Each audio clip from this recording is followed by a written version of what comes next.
Ever wonder what separates MotoGP champions from weekend riders? At the highest level, racers use a combination of specialized techniques, razor-sharp habits, and cutting-edge tech to find every fraction of a second. In this video, we'll break down 9 key areas where MotoGP pros go beyond the basics to squeeze out maximum speed and consistency. We'll mix real interviews, data, and tips from experts and official MotoGP sources to explain how and why these tricks work. Let's roll.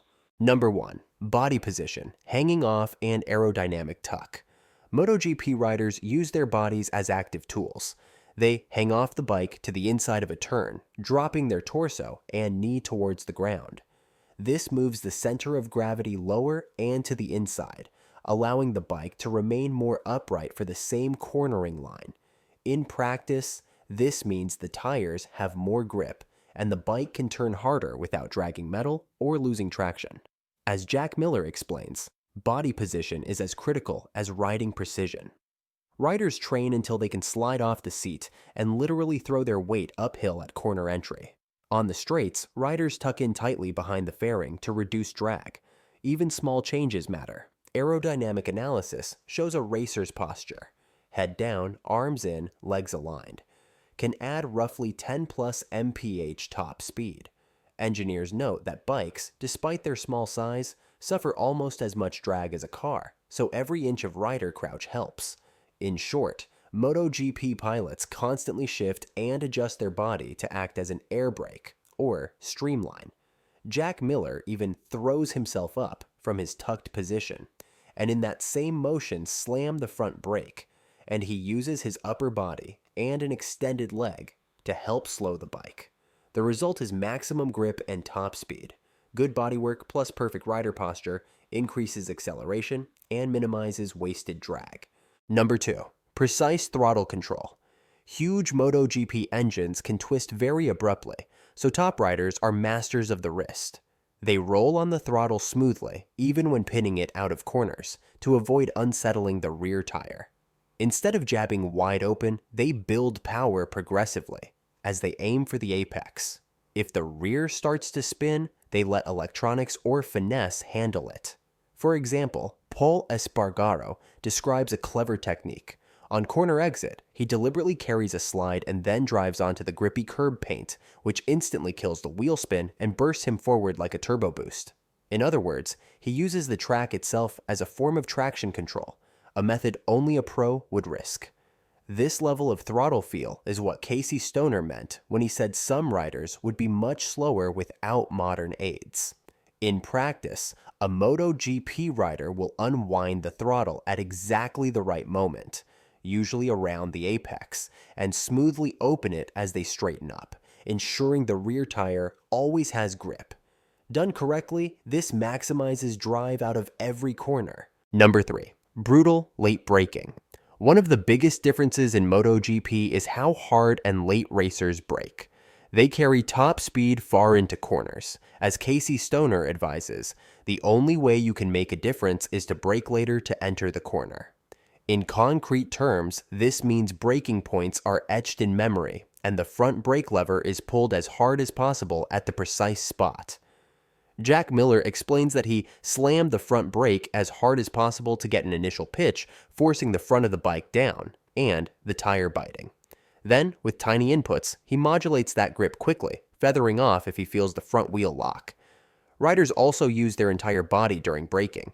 As the bike compresses, they can extend an arm or leg outward to counterbalance and shift weight. Think of it as a human outrigger. Miller notes that when the bike is leaning, you can start to ask a bit more of the front brake. And if a leg was used for balance, he tucks it back and applies the rear brake heavily to squat the bike and even rotate it. In short, a MotoGP pilot dances the machine. Arms and legs brace the slide, and front plus rear brakes are used together.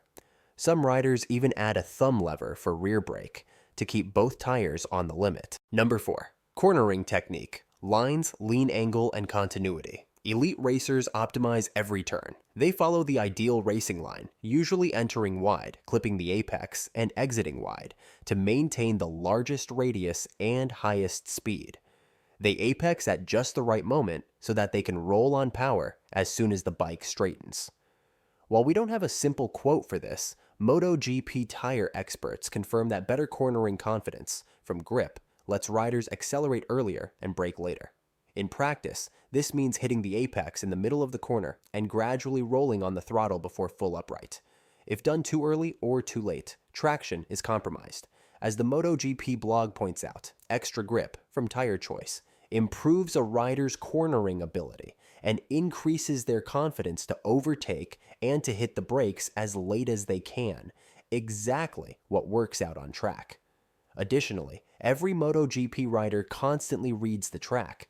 They adjust lean angle for wet patches, swing from side to side to manage weight transfer, and may even dab the rear brake mid-corner, a technique Stoner says Pedrosa used to perfection to kill wheelies and carry speed.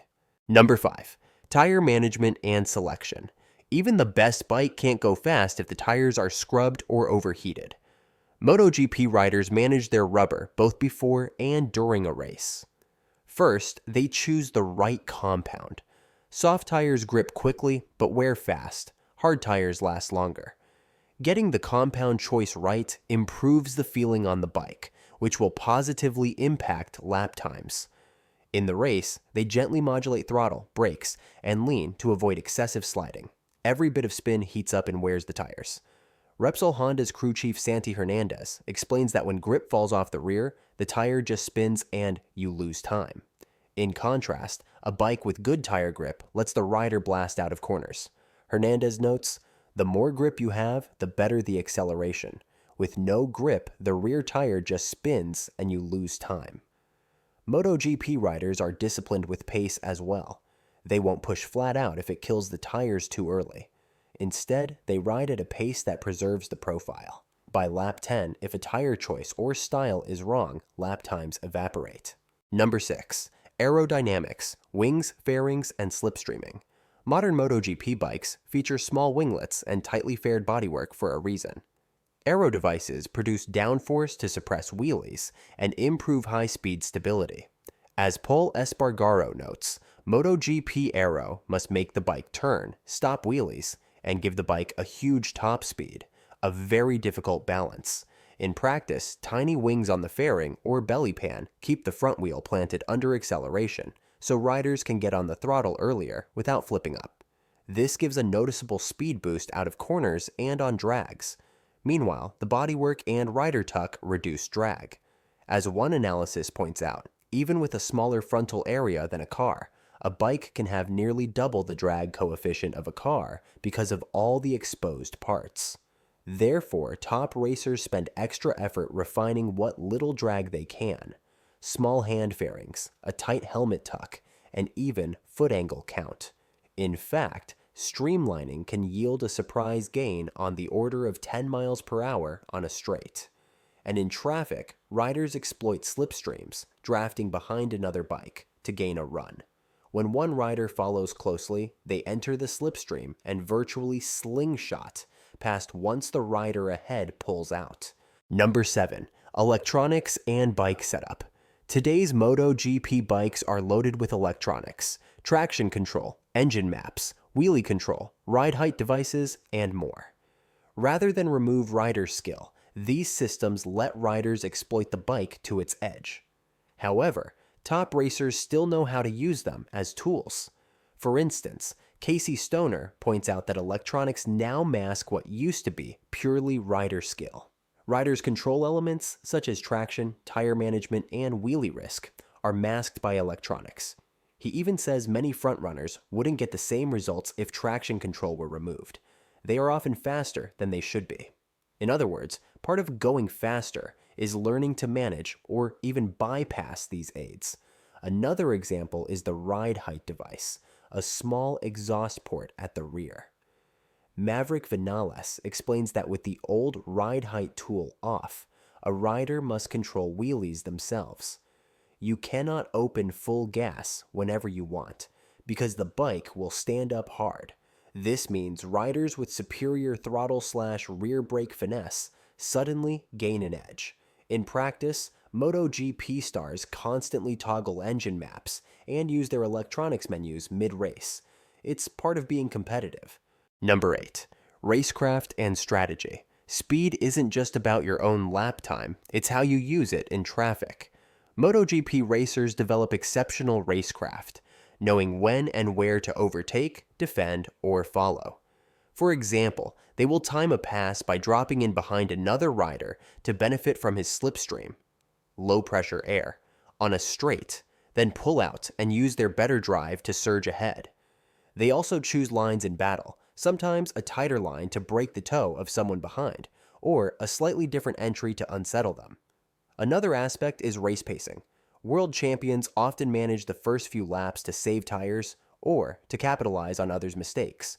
As the MotoGP engineers note, the best tire choice and management increase their confidence to overtake and to hit the brakes as late as they can. That confidence shows in racecraft. The ability to stack wins and podiums often depends on racing smart, not just riding fast on a clear track. In short, pro riders are excellent strategists, drafting, positioning, and timing their moves to turn raw speed into race wins. Number 9. Mental focus and fitness. Finally, MotoGP riders are elite athletes with rock-steady concentration. They train their bodies and minds off the bike to stay calm under 1.5 Gs of cornering, 1.2 Gs braking, and all the pressure of racing. Many use specific mental routines. In fact, teams report that riders often do meditation or visualization exercises before races. A champion's day might start with yoga or cardio, include intense focus drills and track simulations, and emphasize sleep, diet, and recovery. Marc Marquez, for example, varies his workouts constantly. Judo, mountain biking, swimming, to keep his mind engaged and stress-free. On race day, all this mental prep pays off. Riders methodically review lines and emergency plans. But once the lights go out, they rely on instinct honed by thousands of laps. As Jorge Martin has noted in interviews, mental strength fighting back from a setback or staying calm when a title is on the line is a skill in itself.